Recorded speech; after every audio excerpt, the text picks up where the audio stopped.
Hello and good morning, everyone. I welcome you all at WOS IS. I hope everyone is doing well. So, today is 3rd Jan 2024, and we are going to discuss important news and articles from The Hindu newspaper. So, let's see what important news we got today to discuss. But before starting the video, for PDF, join Telegram channel EduVerse IS. Link आपको description box में provided है. Make sure video को and तक देखें so that सारी important news आपकी यहाँ पर कवर हो. तो चलिए स्टार्ट करते हैं और देखते हैं आज हमें क्या क्या डिस्कस करना है. Now first article, jet burst into flames after collision with relief plane in Tokyo 5 jet. अब आप सभी को यहाँ पर पता है जापान के बारे में. हम किसकी बात कर रहे हैं यहाँ पे? जापान की बात कर रहे हैं. जापान में भी यहाँ पर हमने देखा था 1 जैन को यहाँ अर्थक्वेक आता है और उस अर्थक्वेक से मतलब आप कह सकते हैं कि रिलीफ प्रोवाइड करने के लिए जितने भी मतलब हम बात कर रहे हैं, सो जो रिलीफ प्लेन था उसका क्या होता है, जेट से वो कोलाइड हो जाता है और जो भी कोलिजन होता है इसके कारण यहाँ पे 5 लोगों की जान जा चुकी है. तो मेनली यहाँ पर हमने देखा कि 5 people abroad a Japan Coast Guard aircraft died on Tuesday when it hit a Japan airline passenger plane on the ground in a fiery collision at Tokyo. All 379 passenger, जितने भी यहाँ पे पैसेंजर्स थे वो तो यहाँ पर सेफ हैं और क्रू मेंबर्स भी यहाँ पर सेफ हैं. बट कुछ जो यहाँ पे क्रू मेंबर्स है जो सेफ्टी का ध्यान रख रहे थे और इवैक्यूएशन का काम कर रहे थे, जितने भी मेंबर्स थे उनको इवैक्यूएट करा रहे थे, तो उसमें से यहाँ पे 5 to 6 जो क्रू मेंबर्स थे स्मॉल प्लेन में वो फंस गए थे और जिसके कारण उनकी क्या हो जाती है, यहाँ पर डेथ हो जाती है. सो अभी यहाँ पर बात चल रही थी, अभी मिशन यहाँ पर चल रहा है क्योंकि हमने यहाँ पर देखा कि जो जापान है बहुत ही सीरियसली यहाँ पर सफर हुआ है इस अर्थक्वेक के कारण. ऑल्दो इतना ज़्यादा यहाँ पर नुकसान नहीं हुआ जितना यहाँ पर 1985 में हुआ था. अगर हम 1985 की बात करते हैं तो ये जो आपका कोलिजन अभी यहाँ पर ये दिखाई दे रहा है, हमें प्लेन की बात कर रहे हैं यहाँ पर, तो इतना बड़ा 1985 में क्या होता है, Japan has not suffered a serious commercial aviation accident in decades. It's worst ever was in 1985 when a jumbo jet flight from Tokyo to Osaka crashed in central Gunma region killing 520 passengers. तो यहाँ पर क्या होता है कि ये 1985 की बात है. 1985 में 520 पैसेंजर मतलब 500 से भी ज़्यादा जो पैसेंजर्स थे आपके, उनकी यहाँ पर जान जाती है. ओके तो मतलब अब तक का ये माना जाता है कि वर्ल्ड का इट वाज द डेडिएस्ट प्लेन जो क्रैश होता है अब तक का ये माना गया है. तो ऑल्दो ये इतना ज़्यादा यहाँ पर नहीं था बट स्टिल हमें यहाँ पर ही जो मिशन था मतलब हमने ये देखा कि जो भी कोस्ट गार्ड प्लेन थे वो मिशन पर थे और उसके कारण उनकी यहाँ पर डेथ होती है. नाउ नेक्स्ट मूव करते हैं. So next article is ministry of home affairs MHA की seeks to pacify truckers protesting new hit and run law. अब आप सभी ने देखा होगा कि 1 जैन से ही यहाँ पे 31 दिसंबर से ही जो ट्रक ड्राइवर्स हैं वो क्या कर रहे हैं, प्रोटेस्ट कर रहे हैं. क्यों प्रोटेस्ट कर रहे हैं, इसका मेन रीजन हमें पता चलना होना चाहिए. तो रीजन ये है, आपका भी जो नया बिल आया हुआ है भारतीय न्याय संहिता, भारतीय न्याय संहिता का सेक्शन 106 सब क्लॉज 2 है. ये क्या कहता है, ये कहता है कि जैसे कि कोई भी ट्रक ड्राइवर्स की हम बात करते हैं, कई बार क्या होता है वो बहुत सारे जो आपका hit and run case, hit मतलब आपके रोड में अगर सामने कोई पर्सन आ गया, आपने उसको उड़ा दिया गाड़ी से और वहाँ से आप भाग गए, ना तो आपने उसको हॉस्पिटल में एडमिट किया और ना ही कुछ किया, मतलब आपने उस पर्सन को वहाँ से उड़ाया और मतलब कि हिट किया और वहाँ से आप निकल गए. तो इसी के चलते ये जो सेक्शन 106 है सब क्लॉज 2, ये क्या करता है, जो ये पनिशमेंट है, मैक्सिमम पनिशमेंट इसमें कितनी रखी गई, 10 ईयर्स की रखी गई है. कि जो अगर नेग्लिजेंट आपकी जो नेग्लिजेंट ड्राइविंग होती है या फिर आपकी रश ड्राइविंग होती है तो इसमें जो मैक्सिमम पनिशमेंट है वो कितने ईयर का है, आपका 10 ईयर का है.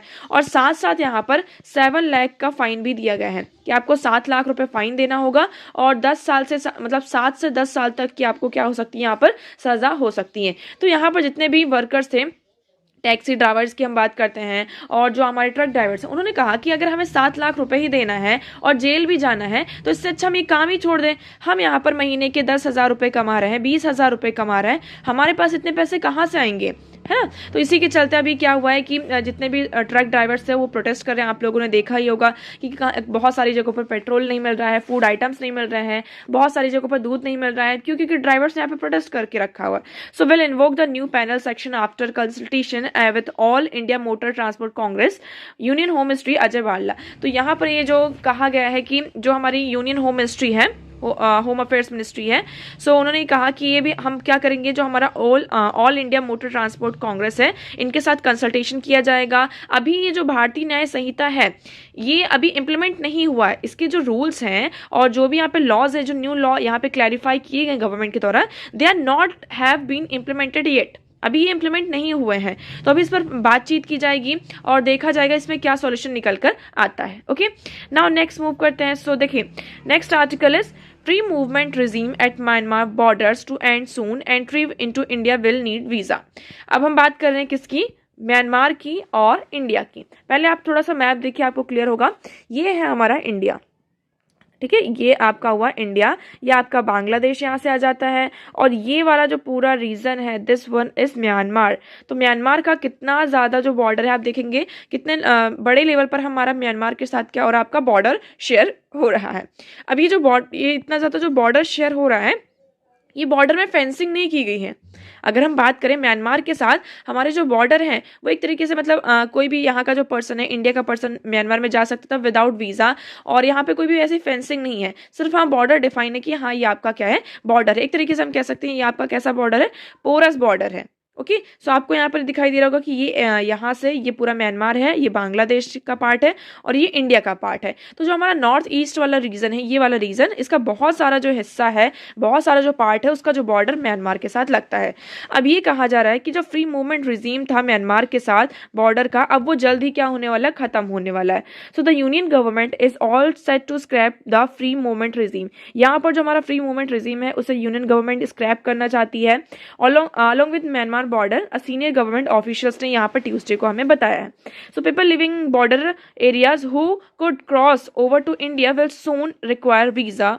तो इसमें क्या था, पहले जैसे कि म्यांमार के लोग हैं, है ना, ये बॉर्डर एरिया साइड जो भी लोग रहते थे वो क्या करते थे, इंडिया में आ जाते थे। और अगर हम इंडिया और म्यांमार की बात करते हैं, ये आपका अनफेंस्ड बॉर्डर था, यहाँ पे फेंसिंग नहीं की गई थी, मतलब कि हमने यहाँ पे तार बांध के रखे हैं, फेंसिंग की है, इस तरीके का कुछ भी चीज़ें नहीं थी। तो लोगों के क्या है, यहाँ पे फैमिली और एथनिक स्टाइल्स है। लेकिन पहले क्या था, आपको वीज़ा नहीं लगता था, आप यहाँ पर म्यांमार से इंडिया आ जाते और इंडिया से आप म्यांमार जा सकते थे, आपको किसी वीज़ा की ज़रूरत नहीं थी। लेकिन अभी ये जो अरेंजमेंट है हमने कब किया था, 1970s में किया था। कब किया था, 1970s में। और ये कहा था लास्ट, इसको हमने 2016 में इसको रिवाइज किया था। लेकिन अब ये कहा जा रहा है कि यहाँ पर जो 300 किलोमीटर तक का जो बॉर्डर है उसको फेंसिंग की जाएगी, और यहाँ पर जितने भी म्यांमार के लोग हैं अगर वो इंडिया में आते हैं तो उसके लिए उन्हें वीज़ा की क्या होगी, ज़रूरत होगी। So amid apprehension that state such as Nagaland Mizoram में अपोज द मूव। मे भी यहाँ पर नागालैंड और जो मिजोरम है इस मूव को क्या करें, अपोज करें, क्योंकि यहाँ पर सबसे ज़्यादा जो रिलेशन है इन कंट्रीज़ के साथ यहाँ पर बनते हैं। बट अभी यहाँ पर ये कहा गया है कि जो सिक्योरिटी का, बॉर्डर सिक्योरिटी का हमारा जो मेन कंसर्न है, सेंटर का डोमेन है, इसलिए हम यहाँ पर जो अपोजिशन अगर होता भी है, कुछ प्रॉब्लम होती भी है तो उसे देखा जाएगा। बट हम यहाँ पे जो बॉर्डर्स हैं, ये आपका जो फ्री मूवमेंट रिजीम है, इसे हम स्क्रैप करते हैं, ये गवर्नमेंट का आपका कहना है। Okay, so I hope this one is clear to you. Now next move करते हैं, अब हम डिस्कस करते हैं हमारे कुछ क्वेश्चंस, उसके बाद हम आगे मूव करेंगे। Now first question is consider the following statement. आपके पास यहाँ पर कुछ स्टेटमेंट्स दी गई हैं and you have to tell whether they are correct और इनकरेक्ट। इसमें से कौन सा स्टेटमेंट आपका करेक्ट होगा। यहाँ पर आपका ऑप्शन ये यहाँ पर ए लिखा है। Now first, the temple is the largest of rock cut Hindu temple at Ellora caves. हम किसकी बात कर रहे हैं, यहाँ पे कुछ टेम्पल्स की बात कर रहे हैं। Okay, so the temple is the largest of rock cut. हम कुछ टेम्पल्स की बात कर रहे हैं। आपके पास यहाँ पे 4 टेम्पल्स दिए गए। पहला है विट्ठल टेम्पल, दूसरा है कैलाश टेम्पल, लिंगराज टेम्पल और बृहद्रवेश्वरा टेम्पल। तो आपके पास ये 4 टेम्पल हैं और इन चारों टेम्पल्स में से आपको ये बताना है कि अभी हम 2 स्टेटमेंट्स यहाँ पर डिस्कस करेंगे, तो कौन सा स्टेटमेंट मतलब रेफर किया जा रहा है, इन स्टेटमेंट्स के अकॉर्डिंग ये किस टेम्पल को हम यहाँ पर रेफर कर रहे हैं, ये आपको बताना है। आई होप क्वेश्चन क्लियर है। हमारे पास 2 स्टेटमेंट है, फॉर एग्जाम्पल हम ये 2 कैरेक्टरिस्टिक्स बता रहे हैं, आपको इन दोनों स्टेटमेंट्स को देखते हुए ये बताना है कि इसमें से वो कौन सा टेम्पल है। Now this is clear. Now, temple is the largest of the rock-cut Hindu temple at Ellora Caves। मतलब आपकी जो एलोरा केव्स हैं, कहाँ है एलोरा केव्स, कमेंट सेक्शन में भी आप ये बताएंगे कि एलोरा केव्स आपकी कहाँ है। ओके, तो यहाँ पर सबसे बड़ा क्या है, आपका रॉक कट हिंदू टेम्पल है ये। सेकंड बात करते हैं, most of the excavation of the temple is generally attributed to the 18th century Rashtrakuta king Krishna first. तो यहाँ पर राष्ट्रकूटा के जो किंग थे कृष्णा फर्स्ट, उनके टाइम पर 18th सेंचुरी में यहाँ पर सबसे ज्यादा क्या होता है, आपका एक्सकेवेशन होता है। तो इसमें से कौन सा क्या टेम्पल आएगा, आपका विट्ठल टेम्पल आएगा, कैलाश, लिंगराज। तो आपको कमेंट सेक्शन में कमेंट करके बताना है। सेकंड क्वेश्चन की बात करते हैं। Second question is consider the following statements regarding Jallianwala Bagh massacre. हमने जलियांवाला बाग मैस्केयर के बारे में बहुत अच्छे से पढ़ा है और आपको बहुत अच्छे से इसके बारे में पता भी होगा। चलिए अब इसी से रिगार्डिंग आपके पास कुछ स्टेटमेंट्स हैं, आपको ये बताना है कितनी स्टेटमेंट यहाँ पर करेक्ट है और कितनी इनकरेक्ट है। Now first statement is At Jallianwala Bagh, people gathered for a public meeting against the arrest of Dr. Satyapal and Dr.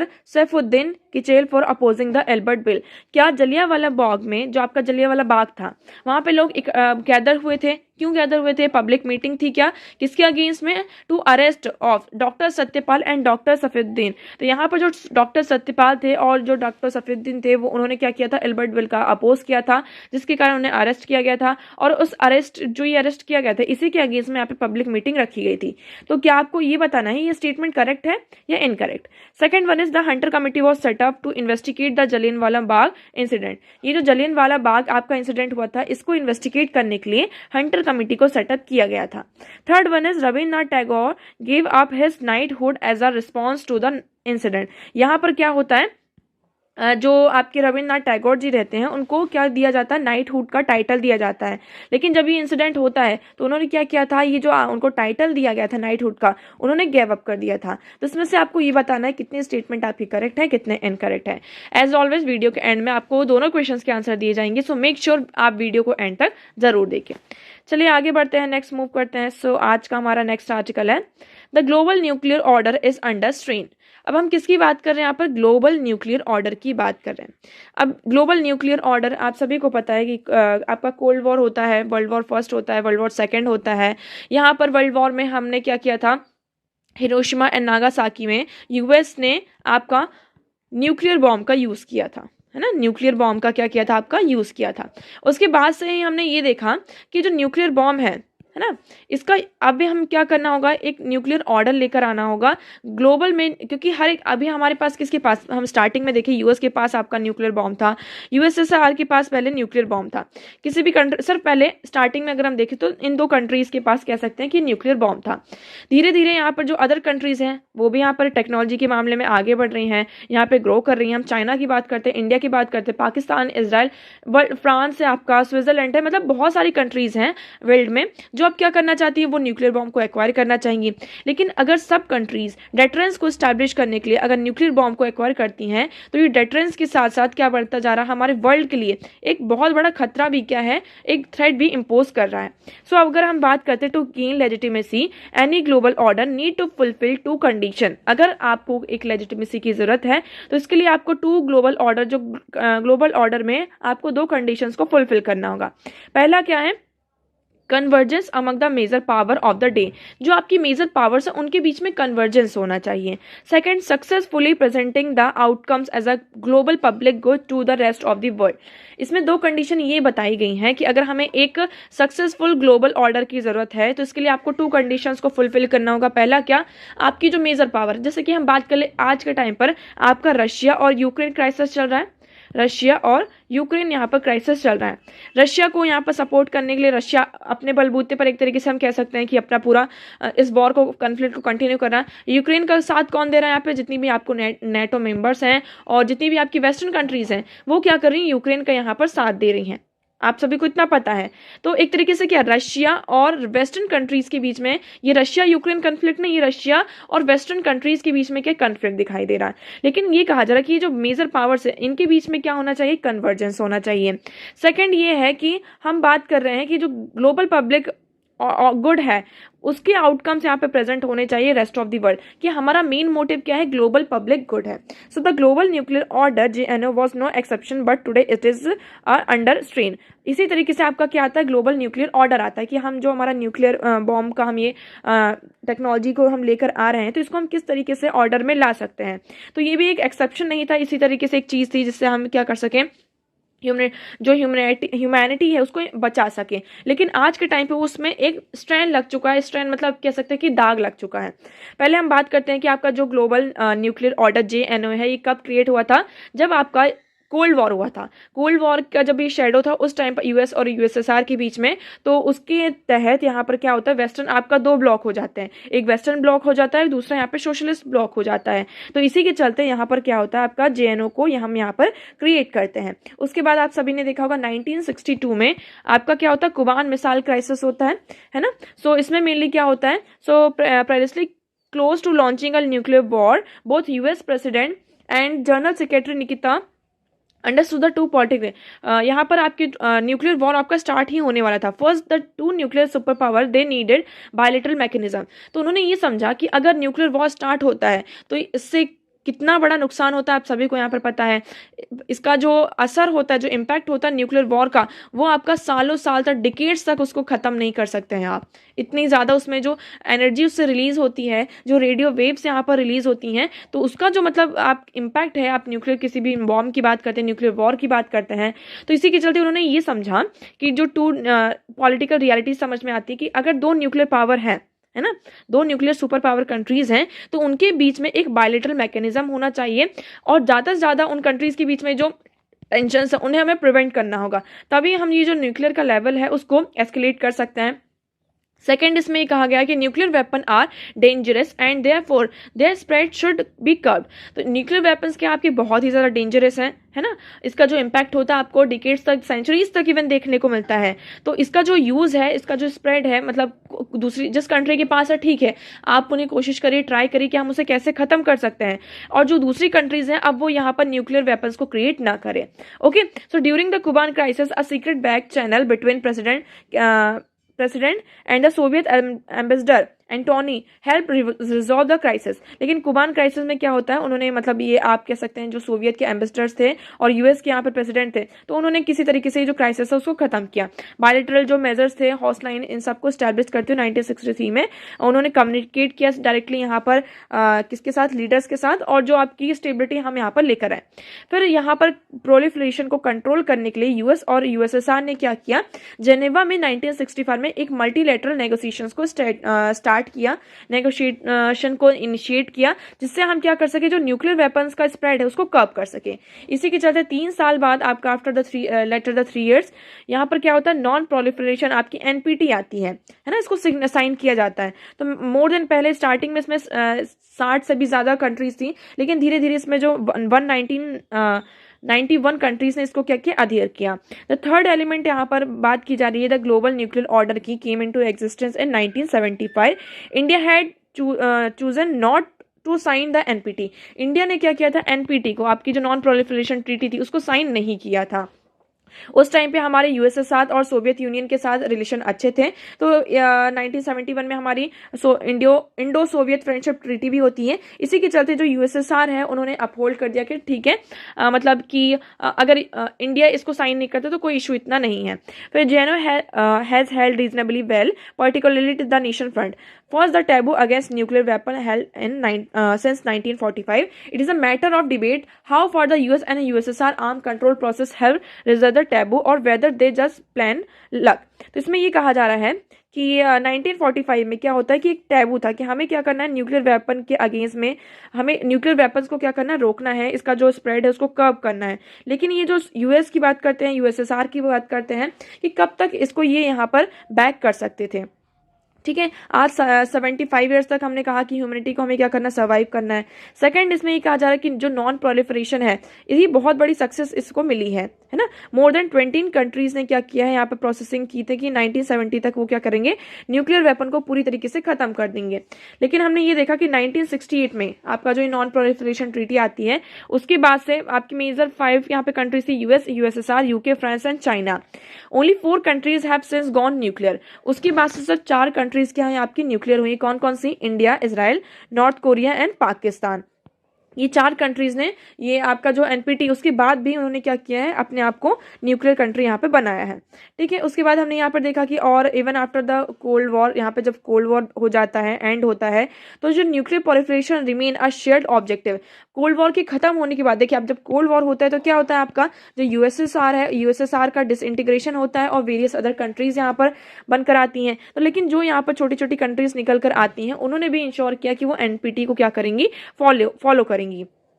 So in 1995, the NPT, originally concluded for 25 years, was extended into perpetuity. फिर यहाँ पर NPT को हम धीरे धीरे क्या करते गए, यहाँ पर एक्सटेंड करते गए। ओके, फिर अब देखिए हम बात करते हैं कि इससे क्या होता है, एक तरीके से एक ये नोशन बना हुआ है कि अगर आपके पास न्यूक्लियर वेपन्स हैं तो आप क्या कर सकते हैं, स्ट्रेटेजिक स्टेबिलिटी ला सकते हैं, आप डेटरेंस को यहाँ पे क्रिएट कर सकते हैं। लेकिन इसके हमें आर्म्स एंड कंट्रोल नेगोशिएशन भी आता है ना। तो मतलब इस पूरे आर्टिकल में ये डिस्कस किया गया है कि जो हम न्यूक्लियर न्यूक्लियर वेपन्स को बात करते हैं किसकी को, हमें इसे कंट्रोल करना है। लेकिन आज की जो जियोपॉलिटिक्स है पूरी तरीके से चेंज हो चुकी है। आज का जो वर्ल्ड है it is no longer a bipolar world. पहले क्या था, आपका सिर्फ यूएस और यूएसएसआर था, लेकिन आज यूएस किसको फेस कर रहा है, चाइना को फेस कर रहा है ना, उसको डिटरमाइन करना चाहता है, उसका जो रीजन उसको इन्फ्लुएंस करना चाहता है ग्लोबली की बात करते हैं। एक तरफ आपका रशिया आ जाता है, आपका यहाँ पर इंडिया है, बहुत सारी कंट्रीज आज इमर्ज होकर आ रही हैं। तो आज का जो वर्ल्ड है it is no longer a bipolar world. बहुत सारी कंट्री जैसे कि इंडिया की बात करते हैं, इसराइल की बात करते हैं, रशिया हुआ आपका, है ना, इन सबके पास क्या आपके न्यूक्लियर वेपन्स हैं। So changing geopolitics has taken its role on the treaties between US and Russia. यहाँ पर यूएस और रशिया के बीच में वेरियस ट्रीटीज हुई हैं। For example, in 2002, the US withdrew from the Anti-Ballistic Missile ABM Treaty and in 2019 from the intermediate range nuclear force. तो यहाँ पर जो वेरियस ट्रीटीज हुई थी between the US and USSR, इसमें से अब धीरे धीरे क्या कर रहे हैं, जो भी कंट्रीज हैं, यूएस की बात करें या फिर यूएसएसआर की बात करें, अपने आप को उससे बाहर निकाल रही हैं, है ना। रशिया ने भी यहाँ पर क्या किया, फिर इसी ग्राउंड पर उन्होंने क्या किया, जो आपकी न्यू स्टार्ट ट्रीटी थी, है ना, 2026 में इसको लैप्स होना था, लेकिन इसे अभी क्या कर दिया गया, इसे वॉलिड कर दिया गया, इससे यहाँ पर बाहर आ चुकी है यूएसएसआर। और उसके साथ अगर हम बात करते हैं, आपका जब कोविड-19 ब्रेकडाउन होता है ना, तो इसमें यहाँ पर रिज्यूम किया गया था इस न्यू स्टार्ट ट्रीटी को, लेकिन अभी इस पर कोई भी बातचीत नहीं हो रही है ना। नाउ नेक्स्ट हम बात करते हैं क्यों नहीं हो रहा, क्योंकि जब से आपका ये रशिया यूक्रेन क्राइसिस स्टार्ट हुआ है, तो कंट्रीज अब क्या करना चाहती हैं, अपने अपने ये उन्होंने देख लिया कि जो वर्ल्ड ऑर्डर है कभी भी कुछ भी हो सकता है ना, कभी भी यहाँ पर कुछ भी हो सकता है। तो हमें यहाँ पे प्रिपेयर होना होगा, अपने आप को सिक्योरिटी प्रोवाइड करने के लिए हर कंट्रीज क्या करना चाहती है, वेपन्स को अब एक्वायर करना चाहती हैं। सो Russian nuclear saber rattle to warm the North Atlantic Organization and the US against escalation in Ukraine has revived nuclear concern.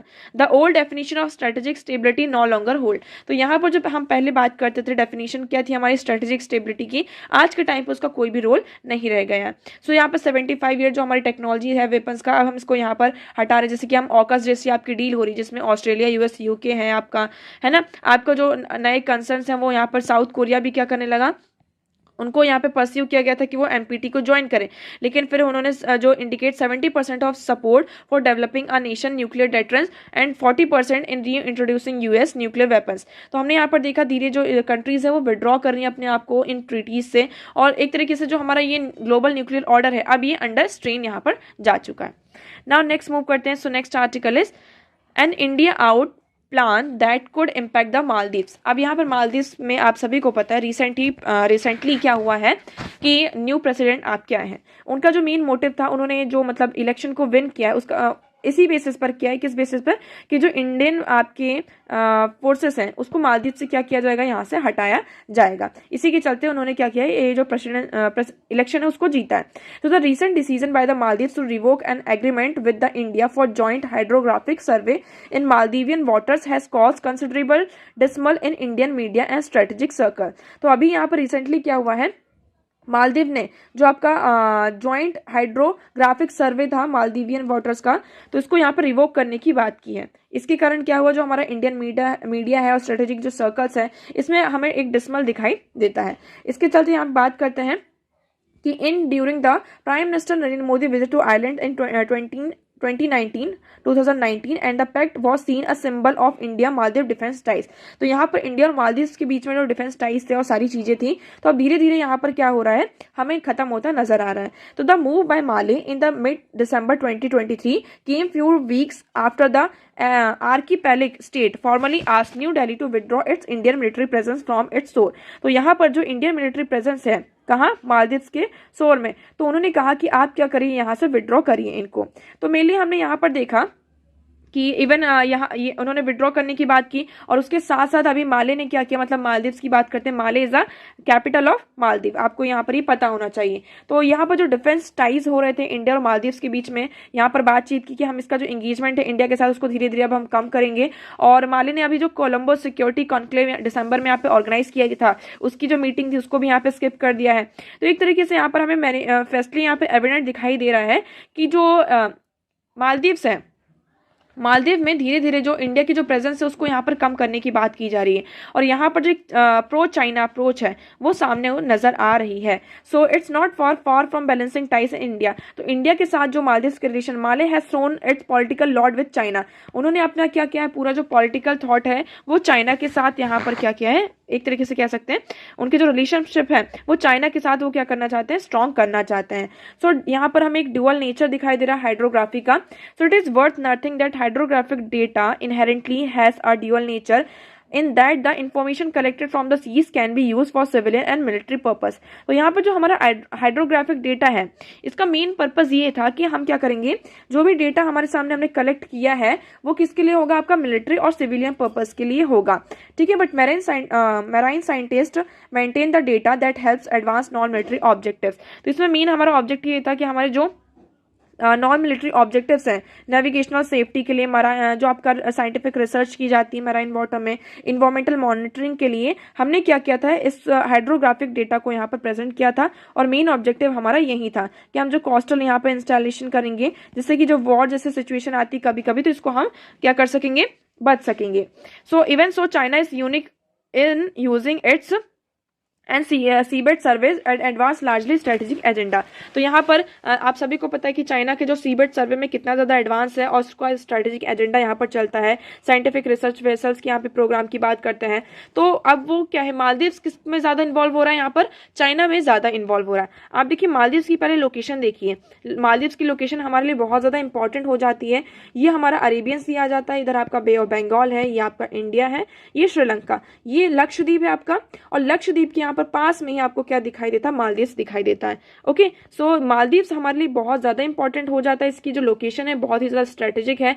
अगर इस रीजन में चाइना की प्रेजेंस ग्रो होती है तो क्या होगा आपका यहाँ पर, जैसे कि हमारा इंडिया लक्षद्वीप है, इंडिया यहाँ पर ये वाला इंडिया का ये वाला पार्ट आ जाता है, तो अगर यहाँ पे चाइना की प्रेजेंस ग्रो होती है तो इंडिया के लिए क्या बन सकता है, थोड़ा सा यहाँ पे जो एक थ्रेट की तरह सामने निकल कर आ सकता है। सो इसमें यही कहा जा रहा है कि माले का जो कंसर्न्स है क्या है, पहले कि India's hydrographic activity being a form of intelligence collection, its concern are not entire unfolded, not because Indian activity in Maldivian waters is suspected। तो उन्होंने ये कहा कि वो इसलिए यहाँ पर रिवोक कर रहे हैं क्योंकि जो कुछ इंडियन एक्टिविटीज हैं वो मालदीवियन वाटर में सस्पेक्ट की गई हैं, इसके कारण ये सबसे बड़ा उनके लिए कंसर्न बना हुआ है। अब हम अनक्लॉज की बात करते हैं, United Nation Convention on the law of the sea, है ना, इसमें ये एक्सप्लिसिटली यहाँ पे ऑथराइज किया गया है कि coastal states to regulate hydrographic survey और military survey conduct beyond its territorial sea. तो यहाँ पर हम कर सकते हैं, लेकिन ये जो आपकी सस्पेक्टेड एक्टिविटीज़ है इसके कारण थोड़ा सा एक कंसर्न बना हुआ है। तो आई होप अभी यहाँ पर आपको क्लियर होगा कि हमें क्या समझ में आ रहा है कि the best bet for Maldives to enhance maritime awareness. Maldives को क्या करना होगा, उसका जो मैरीटाइम अवेयरनेस है और सिक्योरिटी है, तो इस सिक्योरिटी पार्टनरशिप को वो क्या कर सकते हैं, इंडिया के साथ इनहेंस कर सकते हैं, है ना। यहाँ पर जो मिजोजी एडमिनिस्ट्रेशन आई है उनको इंडिया की जो इंपॉर्टेंस है ना उसको यहाँ पर रिकॉग्नाइज करना होगा। But China that seeks to weaponise ocean survey, China but क्या कर रहा है, जो ओशन सर्वे इसको वेपनाइज कर रहा है और इंडिया के अगेंस्ट में इसको यूज कर रहा है। नाउ नेक्स्ट मूव करते हैं, इस आर्टिकल में इतना ही था। और नेक्स्ट आर्टिकल है west Asian nations hold the highest number of Indians in jails abroad. तो यहाँ पर आप सभी को पता है कि अभी हमने कुछ दिनों पहले कतर का जो स्टोरी आप सभी को पता होगा कि कतर ने क्या किया था, जो 4 हमारे फॉर्मर इंडियन नेवी पर्सनल्स थे उनको यहाँ पर डेथ सेंटेंस प्रोवाइड किया था। लेकिन फिर अभी कोर्ट में केस चला है और अभी जो डेथ सेंटेंस था इसको यहाँ पर हमने क्या किया है, कुछ टाइम के लिए होल्ड पर रखा हुआ है। और ये कहा जा रहा है कि अभी हम उनकी जो इनोसेंस है वो अपनी इनोसेंस को यहाँ पे क्या करेंगे, प्रूव करने की कोशिश करेंगे। वहीं से यहाँ पर ये क्वेश्चन आता है, हमने कतर में बात करी, कतर में आपकी 4 है, अभी तो हमें सिर्फ ये नंबर पता है कि 4 है, क्या और भी कंट्रीज में ऐसे हमारे इंडियन प्रिजनर्स हैं? तो आपका आंसर हो जाता है यस, बहुत सारी ऐसी कंट्रीज हैं जहां पर आपको इंडियन जो प्रिजनर्स है वो दिखाई देंगे। सो Indians convicted in jails abroad and the steps taken by government to assist them in their legal battle। तो यहाँ पर जितने भी यहाँ पर आपके पर्सन है, इंडियंस है, वो बहुत अब्रॉड की जेल में है और गवर्नमेंट यहाँ पर क्या करती है, उनको उनके जो लीगल बैटल्स है उसमें असिस्ट करती हुई है। ओके, सो अब यहाँ पर डिटेल्स में देखें, इन countries such as Canada, UK, details about arrested are not made public due to strong privacy law.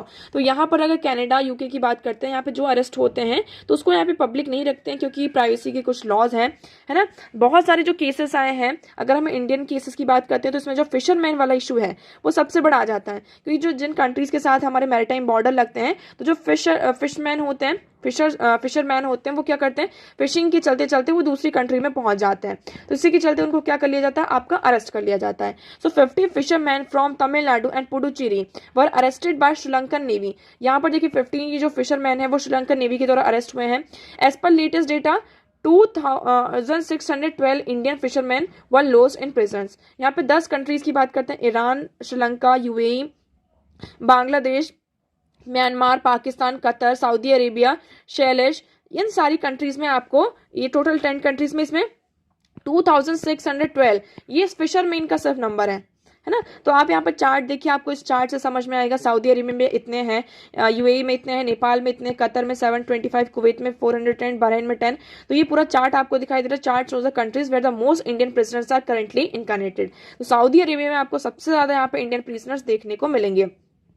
Second यहाँ पे क्या केस आता है कि कौन कौन से केसेस हैं कि जिसके कारण यहाँ पे उनको फॉरेन कंट्रीज में अरेस्ट किया गया है। तो ड्रग रिलेटेड केस है आपके, cheating, sexual offence, smuggling, human trafficking, forgery के यहाँ पे केसेस हैं, क्रॉस मैरीटाइम बाउंड्री, मर्डर के केसेस हैं। तो ये सारे जो है मतलब कि आप ऑफेंसेस किए गए हैं जिनके कारण उनको अरेस्ट किया गया है। ओके, ज्यादातर कहाँ से, सबसे ज्यादा आपको जो 89 prisoners in the US from Punjab, Punjab में 89 जो प्रिजनर्स है वो कहाँ से, सिर्फ पंजाब से हैं। गुजरात का फ्री नंबर आ जाता है कितना आपका 38, वेस्ट बंगाल में 50, मणिपुर से 57 और तमिलनाडु से 44 एंड 33। तो इस तरीके से यहाँ पर आपको ये पूरा डेटा दिखाई दे रहा होगा कि कहाँ पर कितने प्रिजनर्स हैं।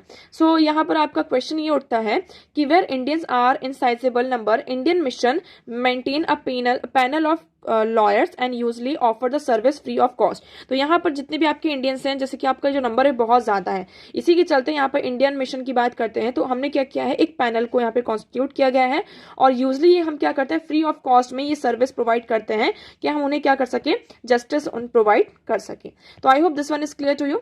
नाउ नेक्स्ट मूव करते हैं। सो नेक्स्ट आर्टिकल, जैसे कि हमने फ्रंट पेज पर ही डिस्कस किया, truckers strike set of panic buying of fuel in several states. तो यहाँ पे जो ट्रक ड्राइवर्स ने अभी ये प्रोटेस्ट किया हुआ है, इसी के चलते जो फ्यूल है बहुत सारे स्टेट्स में यहाँ पर जो फ्यूल है उसके लिए यहाँ पे पैनिक एक क्रिएट हो रहा है।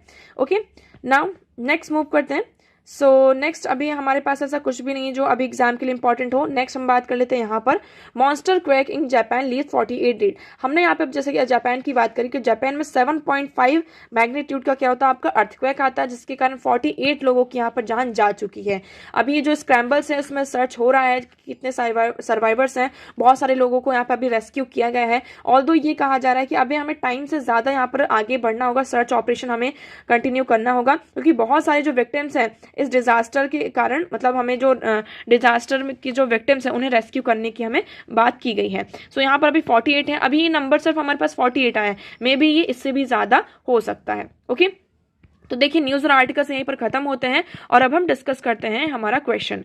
तो आज का हमारा पहला क्वेश्चन था, कंसिडर द फॉलोइंग स्टेटमेंट्स। इसमें आपका करेक्ट आंसर हो जाता है बी, कैलाश टेम्पल। जो कैलाश टेम्पल की बात करते हैं, ये कैलाश टेम्पल, ये आपका ऊपर नीचे हो गया, sorry. So the rock cut की बात करते हैं, एलोरा केव्स में महाराष्ट्र में आपका कैलाश टेम्पल आ जाता है। आपका जो एलोरा केव्स है वो कहाँ है, महाराष्ट्र में। सेकंड क्वेश्चन की बात करते हैं, consider the following statement regarding Jallianwala Bagh massacre. तो इसमें आपका जो फर्स्ट स्टेटमेंट है वो इनकरेक्ट हो जाता है, क्योंकि जो जलियांवाला बाग में यहाँ पे जो लोग गैदर हुए थे वो बैसाखी के लिए गैदर हुए थे। वहां पे जो लोहरी होता है, जो बैसाखी फेस्टिवल होता है, उसको सेलिब्रेट करने के लिए यहाँ पे गैदर हुए थे। तो फर्स्ट स्टेटमेंट आपका इनकरेक्ट है, second and third statement is correct. So option B is your correct answer. So I hope आपको सारी चीजें यहाँ पर क्लियर होंगी। हमने दोनों क्वेश्चंस भी यहाँ पे डिस्कस कर लिए। तो आज के लिए इतना ही। आज का वीडियो कैसा लगा एक बार कमेंट सेक्शन में जरूर बताइएगा। अगर वीडियो पसंद आया हो तो वीडियो को लाइक करना, चैनल को सब्सक्राइब एंड शेयर करना ना भूलें। So that's for all today. Thank you so much for discussion.